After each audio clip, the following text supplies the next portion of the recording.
PodcastCoug Season 5, Episode 3. You are listening to the PodcastCoug Radio Network with your host, James Laurie. The PodcastCoug is your weekly Coug On Demand show featuring all things Cougs and Washington State Cougar football. And now, here is your host, PodcastCoug. Hello, everybody. Welcome back to the PodcastCoug. I am James Laurie, the PodcastCoug, and you are listening to the PodcastCoug, where we're all things Cougar football. 30 minutes of Coug Talk. We're talking about the Oregon game, the first half, the second half. Ayden Hector, Deon McIntosh, Delora, Jahad, Pac-12 officials, and our upcoming game against Stanford on Saturday. Hey, everybody. Welcome back again. This is our third episode of the year, and we've got a new website, right? Check it out. The PodcastCoug.com. It's just PodcastCoug.com. You're going to find some cool stuff, some good stuff, and check out our future schedules. Surprise! We go all the way back out actually to 2031. You're going to be surprised what you're going to see all the way out to 2031. Who's on our future schedules, right? Check it out, PodcastCoug.com, and also who we're playing. We're home games on that future schedule. And then there, of course, there's a little bit about who I am, and if you're a Beatles fan, check out who I hung out with backstage. It's all on my website, the new PodcastCoug website. Check it out. Newly designed. It's a lot of fun. Hey, number 11 Oregon Ducks beat Washington State 43-29 Saturday. First game at Martin of the season. Cougs 1-1. We came out real strong in the first half, right? Forcing 3 turnovers, and all from freshman defensive back, Ayden Hector. What about Ayden Hector? Just awesome on those 3 turnovers, right? So the Cougs were not able to capitalize on the turnovers, on all of them, just scoring 10 points off the takeaways. But you see, the Cougs were really, we were the better team in the first half, right? So the Ducks were 10-point favorites going in. Cougs certainly not overmatched and dominated. I mean, we just dominated the first half. You could just see it in the eyes. We had that 19-7 lead with 18 seconds left, and then 57-yard pass from Oregon's Tyler Shuck, which really set up a short touchdown, and it cut that lead 19-14 headed into the halftime. So strong showing for the first half for the Cougs. By far, the Cougs were the better team, by far. And we were in control, right? You could see it in their eyes, right? Just you could see that. And we were in control. And then, they had their work out for them. They played hard. Defense made some plays, flying around again, forcing and capitalizing on all 3 turnovers. Ayden Hector, freshman walk-on, Eastside Catholic, right, from the west side of the state here, and, was on his way to Stanford, but so glad Ayden is a Coug, right? And we'll talk more about Ayden later on. And Stanford coming on to the second half of the PodcastCoug. Great stuff, some good stuff. Another solid game from Delora, playing against much better talent and competition than Oregon State, right? So he put the ball in some tight windows, didn't turn the ball over, and he was going to get, he's just going to get better, right? So, and again, shout out to Ayden Hector. Ayden showed that he was, he's got the nose for the ball, he's just got that natural, that instinct, 4-star diamond player, intercepting a pass, recovering 2 straight Oregon fumbles. He's going to be a gem, absolute gem, diamond, so glad that just so great that he's, on board, right? But how about Brennan Jackson, right? On Ayden's second recovery as he wrecked the mesh handoff, causing the ball to hit the turf, and then played well against the run, racking up 2 tackles for a loss, good going Brennan. And then we've got Renard Bell, the guy's a playmaker, right? How about the return of that Leach shovel pass? The shovel pass is back that we saw so much with Mike Leach, right? Heck of a play that Deon McIntosh turned into a big gain, and another solid game overall for Deon. That's two weeks in a row. Ran for over 98 yards, caught about 29 yards, in the air. And Delores' 44-yard pass to Bell on the second touchdown drive was sweet, right? Dropping an absolute dime. Just right in their face, just blitzed right in our face, just a dime on that 44-yard pass. That was awesome. Liam Ryan did a great job trying to keep Kayvon Thibodeau on that stretch play on that netted big game. So good going on Liam Ryan. And how about Delora, that he played that lead blocker on that McIntosh run, right? I mean, what a crazy block from Delora, be careful, but wow, that was great. Congrats to Lucas Bacon on his first touchdown. Delora went to Bacon on his first career catch. Bacon, a walk-on, right, from Meade up in Spokane, caught two passes, 26 yards, and a TD. Very impressive pass breakup by Shaw Smith-Wade on that deep Oregon pass.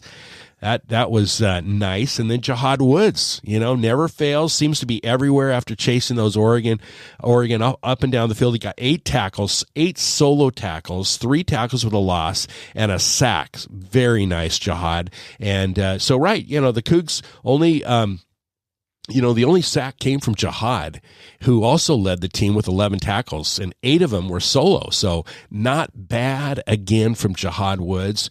Oscar averaged 55 yards on his punts and had a 78-yarder. Beautiful.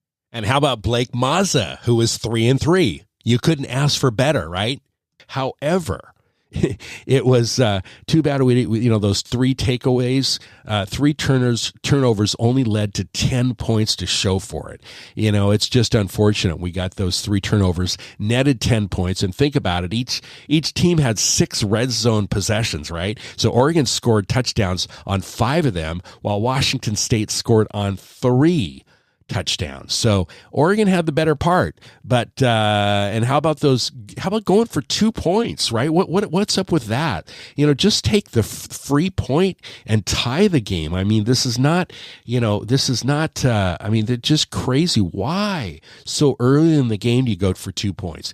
Of course, it looks bad when you don't make it, and when you do make it, you're a hero. So there's that philosophy, but really, and what on earth was that pooch kick, all about after the score? Really? I mean, come on. So, the momentum was just changing. You just see the momentum changing. Just play some basic football, and this isn't the fourth quarter. No more pooch kicks, please. So the Ducks took McIntosh out of the second half, literally wore out our defense in the fourth quarter. I mean, they just wore us down. So still, Jake Dickert knows his stuff, and so glad he's on board. Defense coordinator Dickert knows what he's doing. So the Ducks 2-0, undefeated. They came out hot in the third quarter, outscoring us 29-10 in the last 30 minutes of the game. And of course, they're able to use their momentum and just, put the game away late. And Shuck finished 21-30, 21 out of 30, 312 yards, 4 touchdowns, 1 interception. He also had 9 carries for 81 yards on the ground. Great quarterback, though. Shuck's got a great future. C.J. Verdell had 118 yards, 1 touchdown on the ground, while Travis Dye had 2 touchdowns and 154 yards. So, they've got players. They got great recruiting. They got great guys, a lot of 4-star guys. Delores' stats were 25 out of 39, 321 yards, 2 touchdowns. A good game, but not good enough. It was good, but not good enough. Oregon has better players. They just got better guys. And the coaches aren't going to say that, right?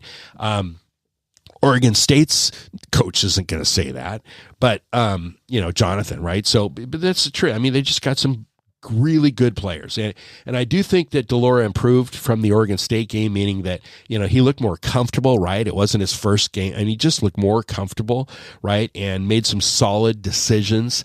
And again, what about that block effort? That he did with McIntosh? That was just incredible. I mean, how many times you see a QB just block it out for your guy. I mean, that was fun, right? So offensive lines for both teams look impressive, allowing just one sack apiece. Oregon offensive line was able to handle the Cougs' pass rush, and we had 4 sacks last week against Oregon State, and that group also opened up plenty of holes for the ground game, going on an average of 7.5 yards per carry for the Ducks. So Oregon's offensive line did a great job really establishing the run, or they were able to run the ball in the second half with ease, pulling the ball for Shuck and letting the Shuck run a little bit, and just opened up the whole game. And I mean, there were times that Oregon got more yards than you wanted them to get, right? And they were just more physical, really hard to stop sometimes. And, it's just a one-on-one match between, their wide receivers and our DBs. And the second half, when it counted, they won the battle, right? So CJ Verdell looked great, like I said. I mean, when you can just throw it over the top, watch out. CJ's going to get you every single time. Oregon had some dynamic plays, right? Especially when they needed it, 2 or 3 yards, and some chunk plays. And, they just got a lot of moving parts, and the Ducks made it look good in the second half. Their offensive line is solid, right? Looks good. They got players. They showed it, especially in the third and fourth quarter, where it really counts. Edge rushers for Washington State were not as impactful, and it failed to record a sack, and the only hit came on the quarterback, which they came off freshman, Moon Ashby, who was playing in place of an injured redshirt freshman, Willie Taylor. So our offensive line put together another good game. I mean, it was good, keeping Delora clean in the pocket, right? So they only allowed one sack on only 4 quarterbacks hit throughout the whole game. So, our defensive looked pretty good. We just got burned late and couldn't hang on and couldn't hang with them. We just couldn't run with them. Again, hats off to Deon McIntosh, Delora, Ayden Hector, and Jahad Woods. Those guys just stood out, right? And all in all, the results with Oregon were expected and not expected in some ways. So first half was awesome, was solid, was good, and some good and real disappointing pieces in the second half performance. And so that's the way it was. But you know what? We're not bad, right? I mean, we're talking about possibly finishing second place this year. I mean, we've got a team that we can put stuff together.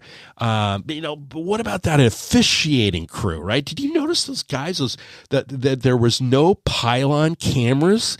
I mean, on that Bacon touchdown, which they reviewed to see if his knee had crossed over the goal line, there were no pylon cameras, right? I mean, this is Big Fox. This is a major Big Fox nationwide. I mean, East Coast, 4 p.m. on the West Coast, 7 p.m. East Coast, and they have no pylon cameras.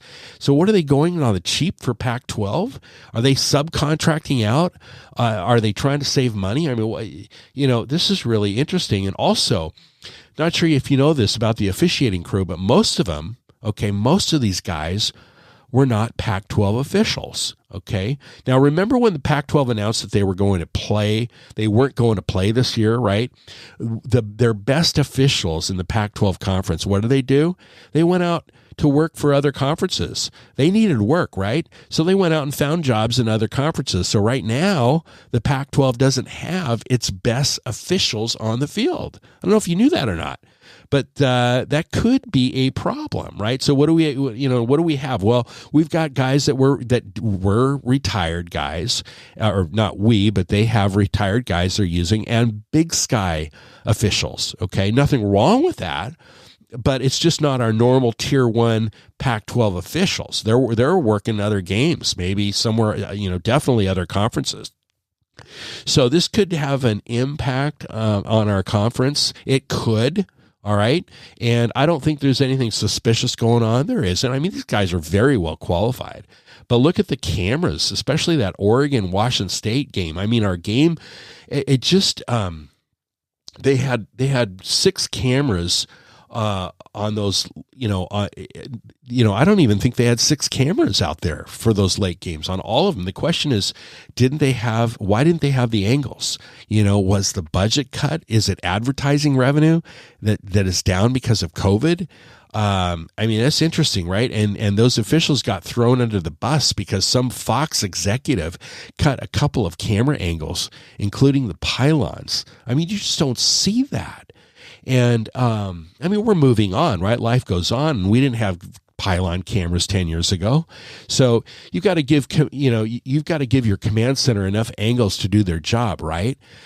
So that was a little interesting. It's certainly it's the best officials that have left the best officials are left to do the other conferences, and it looks like they've just, I don't know, are the tier ones are somewhere else in the country, and they're having to reach down into their second and third tier pools.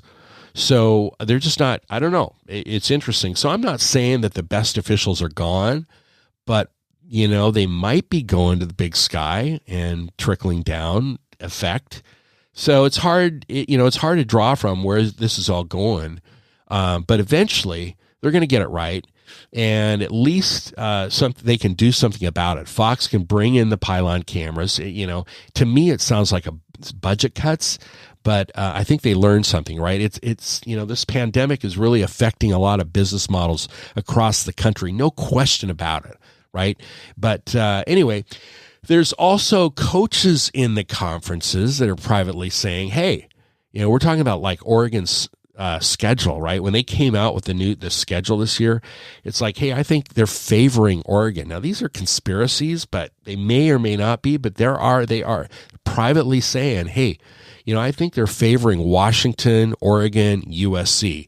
And, when the schedules come out, when they come out, really, it appeared that Oregon was just laid out to have a really good schedule. Look at Oregon's schedule. Heck, they could easily go undefeated this year and run the table. They've got a really good, soft, easy lift on their schedule. And they might have the strongest and best team in the North, or possibly in the conference, but it looks kind of fishy. So they really have a really easy schedule. I'm not here to complain. I'm just saying what it is. We've heard some stuff, but hey, one thing about Oregon, Joe Moorhead, right, one of the nation's top offensive gurus and elite recruiter. Moorhead, if you remember, his first season. Now this is his first season as the offensive coordinator at quarterbacks coach under Mario Cristobal.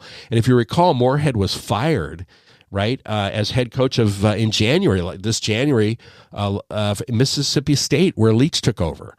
So Moorhead went to Oregon, offense coordinator. The guy's a recruiter, and I think he's a difference maker. They weren't predictable on Saturday. Oregon is doing a lot of good things down the field, and that they haven't done in years. They're just attacking near the end of the first half. Oregon stepped up, and they wanted to control the line and the line of scrimmage. And I think they really got a good offensive line. There's no question about it. And don't forget about C.J. Burdell, what a playmaker he is. And I just think that Washington State played Oregon really good. We played a good football team, and we're only going to get better. They're going to get better. We're going to get better. So I think there's no question we can feel good about Nick Rolovich. No question about it. He has really exceeded my expectations in every category.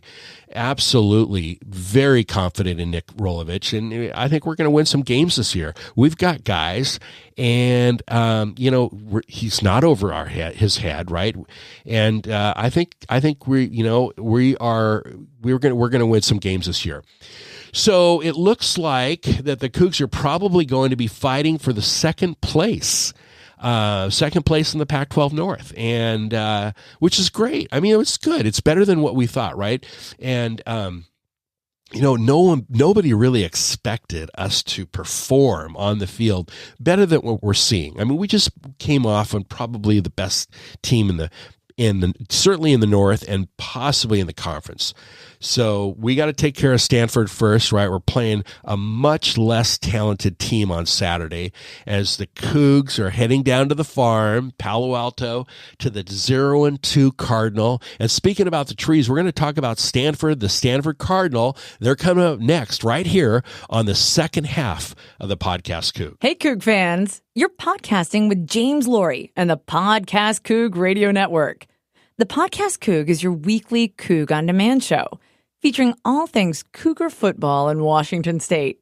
To help you get through the week, hit the subscribe button or check us out on iTunes, the App Store, iOS, Google Play, Stitcher, or at PodcastCoug.com. The real estate agent you work with matters, and a great agent helps you own the home of your dreams. And your dreams come true with James Laurie at Coldwell Banker Bain, representing clients like you 24/7. From condos to colonials and everything in between. If you're selling, buying, need a price analysis, or just a contractor referral, ask James, winner of the 2015 through 2019 International Coldwell Banker Diamond Award, with dozens and dozens of 5-star Zillow reviews and Seattle Magazine's 5-star award winner for 2018 through 2020. James Laurie, Coldwell Banker Bain, at 425-466-3672 or jameslaurie.net. Rock solid results. You're listening to the Podcast Coug. Two running backs in with the quarterback. Signals called. All man in motion going through to the right side. Handoff. Wings out to the right side. Touchdown, Washington State. You are listening to the Podcast Coug. Welcome back to the second half of the Podcast Coug. I am James Laurie, the Podcast Coug, where we're all things Cougar football, all things Cougs. And here we are from playing an undefeated team to playing a winless team, right?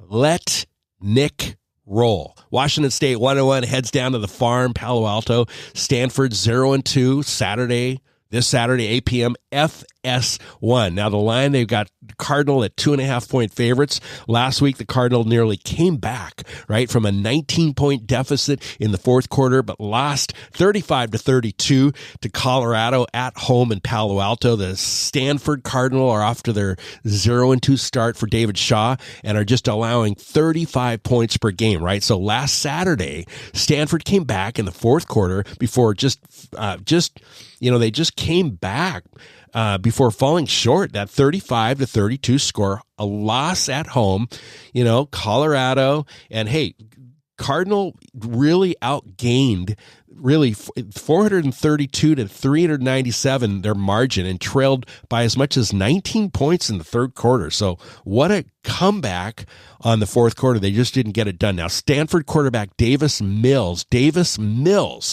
he's had the privilege and just a luxury of having a full week of practice before taking the field against the Cougs on Saturday night.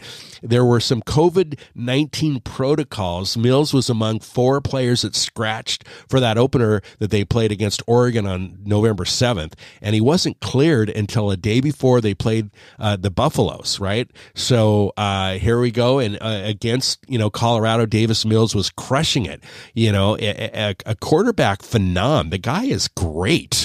Right? 327 passing yards, 2 touchdowns. Michael Wilson, who was on the Blitnikoff watch list, had catches for 95 yards, right? So our run game should get things done against Stanford's defense, and which hasn't been exceptional in their first 2 games. I mean, we're going to put some yards on Stanford this year. So in the first 2 games, the Cardinal allowed 446 yards and allowed 7 rushing touchdowns, and only giving up 5.3 yards per carry. So we should be able to run the ball against Stanford.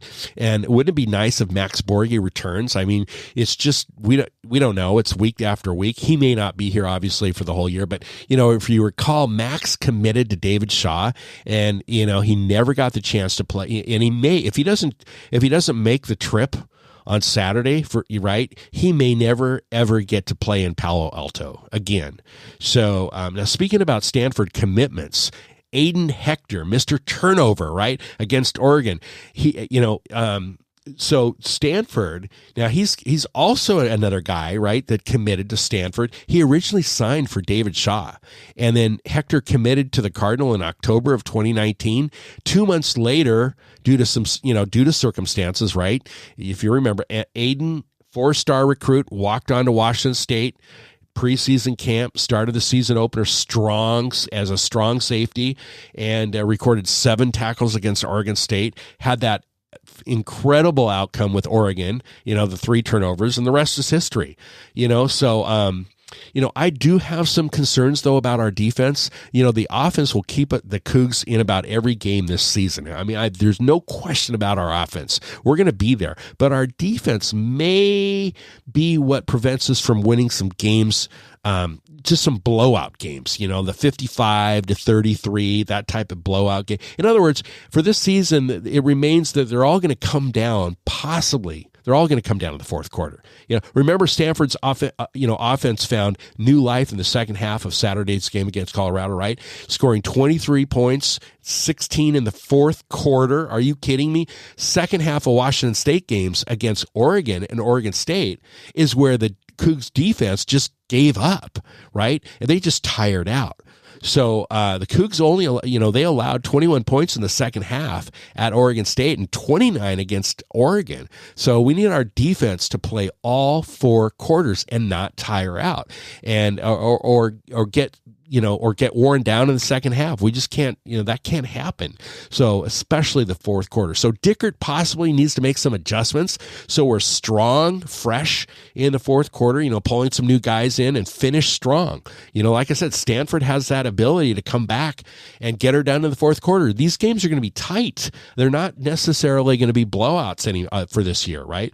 So, as you know, Stanford Stadium's a very quiet stadium, and this year it's even going to be more quieter, right? And guess who has the advantage, right? We do. Visitors team, right? We have the advantage going in. Not only is Stanford Stadium always quiet, their fans are just quiet, but there's no fans at all this year. So we can hear those calls, and that's sweet, and that's great for the visiting teams. That's for us, right? So Cougs have won 4 straight games against Stanford. Let's make it 5. Hey, let's make it 5. Why not, right? 5 in a row, right? Easy set. Let's do it, right? Hey, we've got a new website. Check it out, PodcastCoug.com. You're going to find some good stuff. Check out our future schedules. Remember, it's going all the way to 2031. You're going to be surprised what you see, especially the home and homes. And, of course, there's a little bit about who I am on my About page. And if you're a Beatles fan, check it out, who I hung out with backstage. It's not going to believe it, right? Check it out. Newly designed website, PodcastCoug.com. That's it for episode 3 of the 5th season of the Podcast Coug. Thanks so much for listening. Be sure to subscribe if you like what you hear. It's Washington State, Stanford, 8 o'clock, FS1. God bless and go Cougs. You've been listening to the Podcast Coug with your host, James Laurie. The Podcast Coug is your weekly Coug on Demand show featuring all things Cougs and Washington State Cougar football. This has been a presentation of the Podcast Coug Radio Network. Find us at PodcastCoug.com.